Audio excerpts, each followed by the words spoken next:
વિસાવદર ખાતે આમ આદમી પાર્ટીની જંગી મહાસભાનું આયોજન હતું. શતર વસાવાની ટીમ સાથે ગોપાલ રાય દિલ્હીથી અને રાજુભાઈ સોલંકી અને એના પુત્ર સાથે પધારી ગયા હતા. આ સંમેલનની અંદર વિશાળ જનસંખ્યાની અંદર વિસાવદર ભેસાણના ખેડૂતો અને આમ આદમી પાર્ટીના તમામ હોદ્દેદારો, કાર્યકર્તાઓ, સંગઠનના સાથી મિત્રો વિશાળ સંખ્યામાં ઊભા આવ્યા હતા. ગોપાલરાય દિલ્હીની ટીમ સાથે આજુબાજુના ખેડૂતો અને વિસાવદરની જનતા અને રાજુ કરપડા આની સાથે જોડાઈ ગયા હતા. વિશાળ જનસંખ્યાની અંદર આ સંમેલનને સારો પ્રતિસાદ મળ્યો હતો. આમ આદમી પાર્ટી ગુજરાતની અંદર મળેલા મતોની સંખ્યાની દૃષ્ટિએ જોઈએ તો બહુ જ મોટું કામ કર્યું હતું અને આમ આદમી પાર્ટી ભવિષ્યની અંદર કાંઈક કરી શકશે. ગીર સોમનાથની ટીમ પણ આની સાથે જોડાઈ ગઈ હતી. લોકોની જનમેદનીની અંદર ખદબદતી રહેલી જગ્યાઓમાં પણ ખુરશીને અભાવે વિસાવદરની જનતા અને ભેસાણની જનતા માટે ખાલી પડેલી ધારાસભ્યની પેટા ચૂંટણી વિસાવદરના આંગણે આમ આદમી પાર્ટીનું પ્રદેશ સ્તરનું જે સંગઠન અને તમામ જે કાર્યકર્તાઓ એકત્રિત થયા છે, આ સંમેલનમાં ઉપસ્થિત દૂર દૂરથી આમ આદમી પાર્ટીની વિચારધારા સાથે જોડાયેલા આમ આદમી પાર્ટીના સનિષ્ઠ કાર્યકર્તાઓ, આમ આદમી પાર્ટીના ચાહકો, સમર્થકો અને ગોપાલભાઈને આશીર્વાદ આપવા આવેલા આપ સૌનું આજની આ સભામાં હાર્દિક સ્વાગત કરું છું. મંચ પર ઉપસ્થિત આમ આદમી પાર્ટીના મહાનુભાવો સાથે આપણી વચ્ચે ટૂંક સમયમાં આપણી વચ્ચે રાજેશ શર્માજી, આપણા પ્રભારી શ્રી ઉપસ્થિત છે. રાજેશ શર્માજીનું હૃદયથી સ્વાગત કરું છું. આપણી વચ્ચે આમ આદમી પાર્ટી પ્રદેશના પ્રભારી ગોપાલરાયજી, સહપ્રભારી દુર્ગેશ પાઠકજી, ગુલાબસિંહ યાદવજી, આપણી પાર્ટીના પ્રદેશ પ્રમુખ ભાઈ ઈશુદાનભાઈ ગઢવી સાથે તમામ આગેવાનો ટૂંક જ સમયમાં આપણી વચ્ચે પધારવાના છે. આજે આમ ગણીએ તો એક કુદરતી સંકેત છે. આમ આદમી પાર્ટી એક આંદોલનમાંથી ઊભી થઈ સત્તામાં બેઠેલા શોષણખોરો, સત્તામાં બેઠેલા ભ્રષ્ટ લોકોની સામે એક સાવ સામાન્ય માણસનો બળવો એટલે કે આમ આદમી પાર્ટી એક જ મહેન્દ્રસિંહ સત્તાની અંદર સત્તાનો ઉપયોગ કરી આપણા સામાન્ય અધિકારો છીનવ. ગુજરાતની અંદર 2022 ની ચૂંટણી જ્યારે આપણે લડ્યા ત્યારે ગુજરાતની જનતાએ સંદેશ આપ્યો. 41 લાખ જેટલા મતો કોઈ એક પાર્ટીને મળ્યા હોય તો એ આમ આદમી પાર્ટીને મળ્યા. 5 જેટલા ધારાસભ્યો પહેલી વખત ચૂંટણીમાં ચૂંટાઈને આવ્યા હોય તો એ આમ આદમી પાર્ટીમાં ચૂંટાઈને આવ્યા. આ ગુજરાતના લોકોનો સંદેશ છે કે આગામી દિવસોમાં જો મજબૂતીથી કામ કરીશું, જો ઘર ઘર સુધી જઈશું, જો સામાન્ય લોકોની પીડાને વાચા આપીશું, જો પ્રશ્નોના સમાધાન કરીશું તો આવનાર દિવસોની અંદર આ આમ આદમી પાર્ટી આપણી વચ્ચે બેઠેલા લોકો વિધાનસભામાં બેસીને સરકાર બનાવવાનું કામ આપણે કરવાના છે. એ સંદેશ 2022માં આપણને મળ્યો છે. સાથીઓ, ઘણીવાર આપણે જ્યારે ખેતરમાં બીજ વાવતા હોઈએ ત્યારે કેટલાક બીજ ગીર સોમનાથ જિલ્લાની આમ આદમી પાર્ટીની ટીમ સાથે અમે શેતર વસાવાને મળી અને આ વિસ્તારની અંદર પધારવા માટે ખૂબ જ સારું સ્વાગત કર્યું હતું. શેતરભાઈ વસાવાએ સારી પણ આ મંચ પરથી હું તમને કેમ છું, અમે પણ વિસાવદરમાં મહિનોથી રોકાવાના છે. આપણા એક પણ કાર્યકરને કોઈ હાથ લગાડ્યો છે તે દિવસે પ્રશાસન એમના નેતાઓને પણ છઠ્ઠીનું યાદ અવડાવી દઈશું. કોઈ ડરવાની જરૂર નથી. આ એમનો સાયકોલોજી ડર છે એને કાઢવાની જરૂર છે. સાથીઓ, શરૂઆત થઈ ગઈ છે. દિલ્હીની ટીમ આપણી વચ્ચે આવી ગઈ છે. માન્ય કેજરીવાલજી પોતે નિરીક્ષણ કરે છે, પલ પલનો રિપોર્ટ લે છે. તો પહેલો ટાર્ગેટ આપણે વિસાવદર જીતવાનો છે. તૈયાર છો બધા? તૈયાર છો બધા? પહેલો ટાર્ગેટ આપણે વિસાવદર જીતવાનો છે. બીજો ધ્યેય આવનારી તાલુકા જિલ્લા પંચાયતો જીતવાની છે. અને ત્રીજો ટાર્ગેટ આપણામાંથી તમામ યુવા લીડરો, તમામ લીડરો આવનારી 182 વિધાનસભા આપણે લડવાની છે અને ગુજરાતની આપણે સરકાર બનાવવાની છે. આમ આદમીની સરકાર બનાવવાની છે. એની શરૂઆત આજે વિસાવદરથી થયેલી છે. ત્યારે આપણા હાજળબમ, આપણા લોક લાડીલા, આપણા બધાના મિત્ર, આપણા વડીલ અને માર્ગદર્શક ગોપાલભાઈ ઇટાલિયા માટે રાત દિવસ આપણે કરવા પડશે. તો બધાએ તૈયાર થઈ જવાનું છે. ગોપાલભાઈને વિધાનસભામાં લઈ જવાના છે. અમારે મોકલીશું ને બધા? ગોપાલભાઈને વિધાનસભામાં મોકલવાના છે અને એના માટે તન મન ધનથી બધાએ સહકાર આપવાનો છે. વધારે વાત હું નથી કરતો. જ્યારે પ્રદેશના પ્રભારી અહીંયા ઉપસ્થિત હોય, બસ આજ વિનંતી કરવા માટે આવ્યા છે.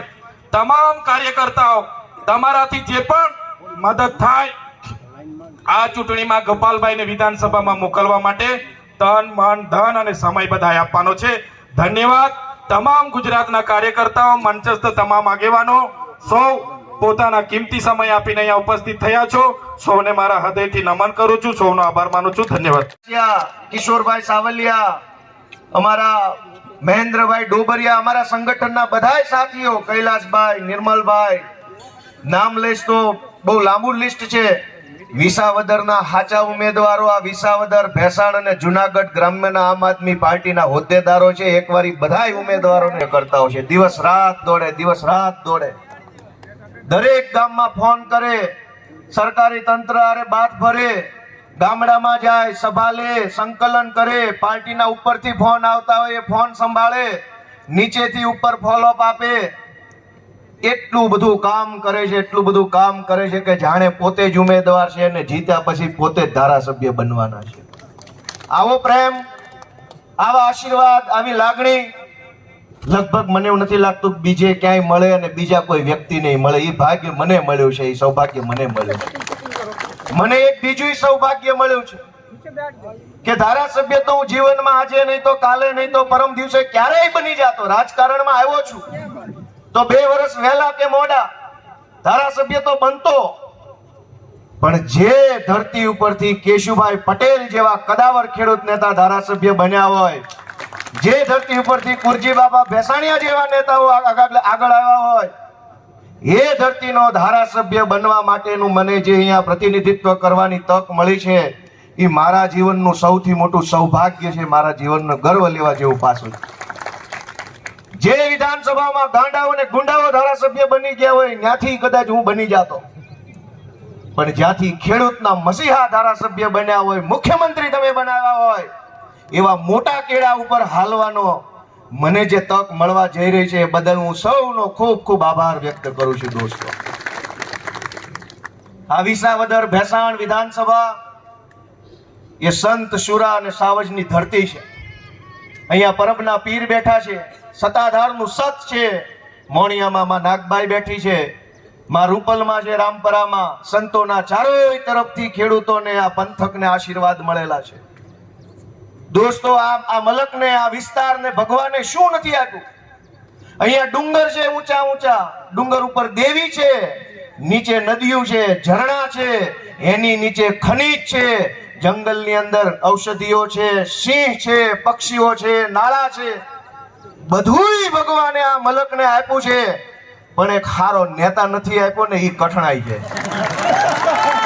એક ખારો નેતા આ મલકને નથી મળ્યો. ઉપરવાળાએ 1000 હાથે આપ્યું. લીલી વાડિયું, ઝરણા, જંગલ, સિંહ, પક્ષી, ખેડી બધુંય આપ્યું, પણ ગાડર જેવા, બકરા જેવા, શાળિયા જેવા નેતાઓ આ મલકને મળ્યા છે. એ દુઃખનો વિષય છે દોસ્તો.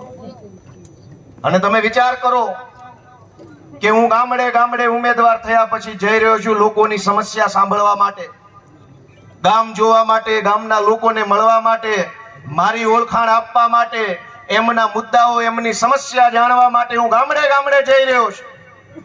ડાયરી, વેદનાની ડાયરી બનાવી છે મેં, અને એમાં ગામે ગામની વેદના લખી છે કે કયા ગામની કઈ વેદના છે. આ ભાજપ વાળા એવી જાહેરાતો કરે છે, ડબલ એન્જિન સરકાર. એમાંય વધારે બોલકા ભાજપના નેતા એમ કે મોહાળમાં માં ને જમણવાનું છે, પીરસનાર માન, મોસાળમાં જમણ. ડબલ એન્જિન સરકાર. વિસાવદરની નગરપાલિકામાં ભાજપ, ભેસાણની તાલુકા પંચાયતમાં ભાજપ, વિસાવદરની તાલુકા પંચાયતમાં ભાજપ, જિલ્લા પંચાયતના આ વિધાનસભાની જે સીટો આવે છે એમાં એક બાદ કરતા બધાય ભાજપમાં. વિસાવદર, ભેસાણ અને જુનાગઢ ગ્રામ્યની તમામ તાલુકા પંચાયત, જિલ્લા પંચાયત અને નગરપાલિકાના મળીને 76 જેટલા સભ્યો ભાજપમાંથી ચૂંટાયેલા છે. તાલુકા પંચાયતનું એન્જિન લાગ્યું, કામ ન થયું. જિલ્લા પંચાયતનું એન્જિન લાગ્યું, કામ ન થયું. ડિસ્ટ્રિક્ટ બેંકનું એન્જિન ભાજપનું લગાડ્યું, કામ ન થયું. લોકસભાનું એન્જિન ભાજપનું લગાડ્યું, કામ ન થયું. છતાંય ચોંટ્યા જ છે ડબલ એન્જિન. આ ડબલ એન્જિન નથી, ધક્કા ગાડી છે, ધક્કા ગાડી કાઢો આને. એન્જિન તો એક હોવું જોઈએ, 5 હોર્સ પાવર નું હજર બમ એન્જિન. જુનાગઢનો ડુંગરો ચડાઈ દે ને એવું એક એન્જિન હોવું જોઈએ. આ દો એન્જિન લગાવ્યા, તાલુકા પંચાયતનું, જિલ્લા પંચાયતનું, એપીએમસી 1000 એન્જિન લગાવ્યા તો ગાડી હાખડો લઈને જાવું છે ક્યાં ભાજપ વાળા ચોટા છે. શું કરશું, ભલું કરશું, આટલા એન્જિન 13 જણા વિસાવદર ગ્રામ્યની તાલુકા પંચાયત જાયેલા માણસો છે અને છતાંય પ્રશ્નોની કોઈ તાણ નથી. કેમ કે એકેય માયના લાલમાં એવી ઓકાત નથી કે બધાયના મોઢે શીકલા બાંધ્યા છે. અને એટલે વિસાવદરને, આ ગીર પંથકને એક આગેવાનની જરૂર છે જે અવાજ ઉઠાવી શકે, જે બોલી અને મૂંગા સાંભળે એનાય મોઢામાં આંગળા ના શકે ને એવા આગેવાનની આપણને જરૂર છે. હું તમારી પાસે આશા રાખીને આવ્યો છું.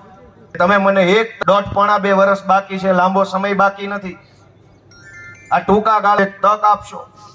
મને એમ લાગે છે કે હું ઘણું સારું કામ કરી શકીશ. શક્તિઓ આપી છે.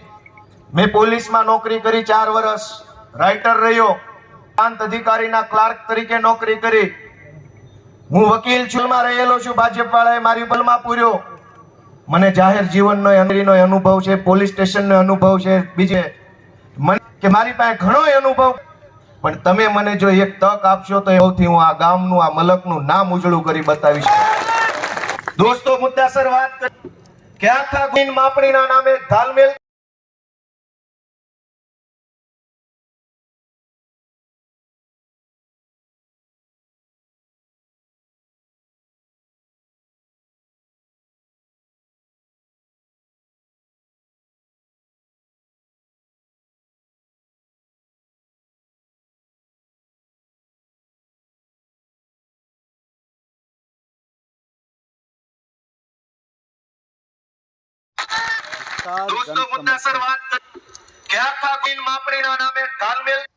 વિશાળ જન સમર્થન મળી રહ્યું હતું.